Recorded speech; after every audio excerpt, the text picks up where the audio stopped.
kapag ang bawat hangout ay nangangailangan ng 3 araw bago aprubahan at kailangan mong ipaalam sa kanila ang bawat maliit na detalye ng iyong kinaroroonan. Sigurado na hindi ka nag-iisa. Alam mo ba na ang ilang mga Pinoy celebrities ay nakaranas din ng parehong estilo ng parenting? Narito ang ilan sa mga celebrities na pinalaki ng mahigpit ng mga magulang. Number 1. Liza Soberano. Maaari itong ikabigla ng ilan, ngunit oo, isa sa pinakamainit na pangalan ngayon ay lumaki sa mahigpit ng mga magulang. Tila ang dahilan na siya at ang beau na si Enrique Hill ay tumagal bago isa publiko ang kanilang relasyon dahil ito sa pagsunod sa kanyang mga magulang. Ayon sa isang interview kay Liza, mga ilang taon na ang nakakaraan, binigyan na ng kanyang ina ng basbas si Ken, ngunit pinangako niya sa kanyang mga magulang na tatapusin muna niya ang kanyang pag-aaral bago niya ito gawing opisyal. Taong 2019 lamang pinahayag ni Liza na siya at si Enrique ay nagde-date na mula noong October 2014. Number 2. Heart Evangelista. Ang pag-aasawa ni Heart Evangelista ay parang isang kwento sa libro. Bago siya ang kasintahan na si Cheese Escudero ay maikasal, ang kanyang mga magulang ay nagsalita sa media tungkol sa pagiging biktima niya sa kanilang relasyon.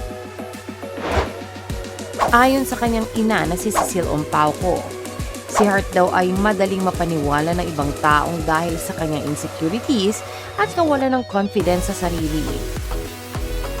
Nagpakasal sina Cheese at Heart sa Balesin noong February 15, 2015. Isang araw pagkatapos ng 30th birthday ni Heart. Pagkalipas ng ilang buwan, nagpunta sina Cheese at Heart sa pagdiriwang ng karawan ni Cecile. Number 3. Alex at Tony Gonzaga. Hindi lihim na magkapatid na Gonzaga ay may mahigpit na mga magulang at lumaki sa isang konserbatibong pamilyang Kristiyano. Sina Tony at Alex ay ilan sa mga malilinis na Pinoy celebrities ngayon. Number 4. Sian Lim. Narito ang isang bagay na hindi alam ng lahat. Si Sian Lim ay bihasa sa musika. Salamat sa kanyang pagpupursige, nakatutugtog siya na higit sa 16 instruments kasama ang guitar, piano at trombone. Ang isa pang tao na dapat natin bigyan ng pugay ay ang ina ni Sian, na isang pianista at sinuportahan siya bilang isang malikhaing artista. Pagkalipas ng mga taon, sa wakas nakuha niyang ibahagi ang kanyang talento sa mundo. Number 5. Kathryn Bernardo. Ang isa sa mga pinakamalaking pangalan ng henerasyon ay mayroon ding isa sa mga pinakasuportadong ina.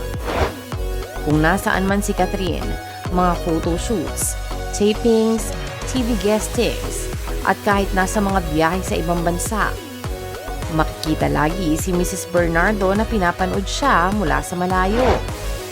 Number 6. Gretchen Ho. Bilang isang bata, ang volleyball superstar at TV host na si Gretchen Ho ay lumaki sa isang bahay na walang junk foods at mga masusustansyang pagkain lamang katulad ng karne, isda, prutas at gulay lang ang meron. Isang beses ang batang Gretchen ay nagpa siyang kumain ng junk food sa patago. Ano kaya ang nangyari nang nalaman ni Ginang Ho ang tungkol dito? Naaalala daw ni Gretchen ang pagpapakain ng sili bilang isang parusa kapag nahuhuli siyang kumakain ng junk foods. Number 7. Kyla Alvarez. Tila kahit na ang mga Pinoy celebrities ay may mga curfews din. Sa isang panayam kay Kyla sa Magandang Buhay noong taong 2016, ipinahayag niya na siya ay nilock sa bahay ng 3 beses dahil siya'y na late umuwi noong nakikipag-date pa lamang siya sa kasintahan niya noon na si Rich Alvarez na ngayon ay asawa na niya.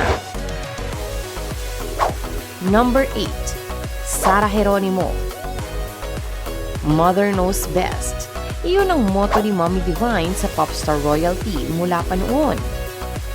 Maging hanggang sa controversial na gay crashing sa secret civil wedding ni Sara Geronimo at Matteo Gitticelli. Sa kabila nito, sa isang live session noong April 2018, inamin mismo ni Sarah na si Divine ang kanyang #1 critic at taga-suporta.